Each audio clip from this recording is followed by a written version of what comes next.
ये कहानी है रोशनियों के शहर कराची में बसने वाले कुछ ऐसे लोगों की जिनका अपना मुकद्दर ही तारीकी में डूबा हुआ था।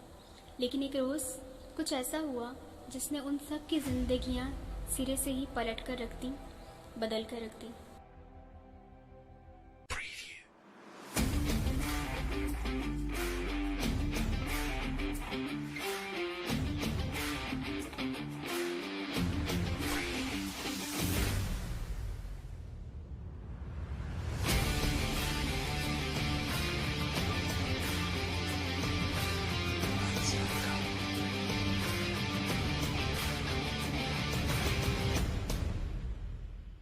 सबसे पहले पाशा उर्फ दादा। बस्ती का हर छोटा बड़ा उन्हें दादा इसलिए नहीं कहता था कि वो 60 बरस के थे। 60 बरस की उम्र में भी उनका 6 फीट से निकलता कद और कसरती जिस्सामत पर छोटी छोटी सब्ज आंखें उन्हें देखने वाले की नज़र में बहुत ही बारूक और मुमताज़ बनाती थी। दादा उन्हें इसलिए भी नहीं कहा जाता था कि वो कोई बहुत बड़े बदमाश थे।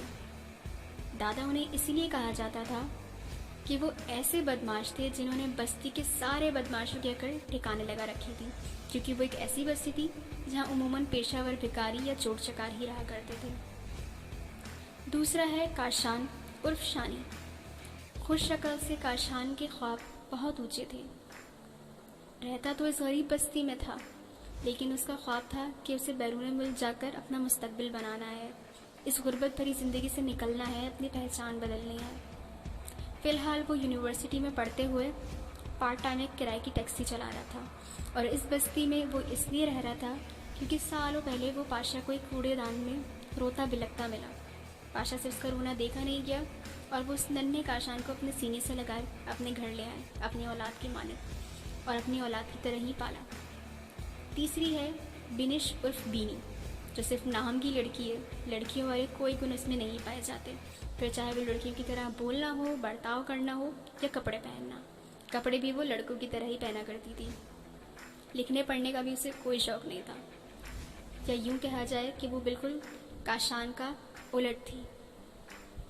सब कुछ यूं ही मामूल पर जारी था कि एक रोज़ काशान के पैर में चोट लगने के बायस वो टैक्सी स्टैंड पर नहीं जा पाता, जिसकी वजह से बीनी को फिक्र होती है कि अगर आज वो टैक्सी लेकर ना गया तो उसका मालिक हर झूठ जाने पर बहुत खफा होगा।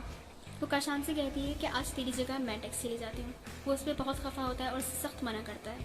फ़िलहाल तो वो उसकी बात मान लेती है, लेकिन इसको सोते ही वो चुपके से टैक्सी लेकर निकल जाती है, क्योंकि वो बीनी ही क्या जो किसी की सुन ले। टैक्सी लेकर बीनी सीधा कराची कैंट स्टेशन पहुँचती है, जहाँ मुसाफिरों की आमदोरफ्त जारी सारी होती है। वहीं उसे बाबर नामी एक खुश शक्ल जवान मिलता है, जो सीधा उसकी टैक्सी में आकर बैठ जाता है, और वहीं से कहानी अपना रुख बदलती है। बाबर कौन था, कहाँ से आया था, बाबर का इस किस्से से क्या ताल्लुक़, ये तीनों इस बस्ती में रहने वाले, इनका वली वारिस कौन था, इन्हीं सवालों के गिर्द घूमती है ये कहानी, जो बुनियादी तौर पर एक क्राइम थ्रिल मर्डर मिस्ट्री है, जिसमें आपको रोमांस, सस्पेंस, थ्रिल और सबसे ज़रूरी चौंका देने वाले इंकिशाफ की भरमार मिलेगी। यूँ तो आपने इस जॉनरा पे कई कहानियाँ पढ़ रखी होंगी, क्योंकि कोई भी सिर्फ नई नहीं होती, कोई ना कोई कभी ना कभी उस पर लिख चुका होता है। हाँ, लेकिन लिखने वाले का अंदाज़ ही कहानी को अपने आप में मुनफरिद और मुमताज़ बनाता है। मुझे यकीन है कि ये मौजू भले ही आपके लिए नया ना हो, लेकिन जिस अंदाज में मैंने इसे कलम बंद किया है, ये ज़रूर आपकी दिलचस्पी इसमें बरकरार रख सकेगा।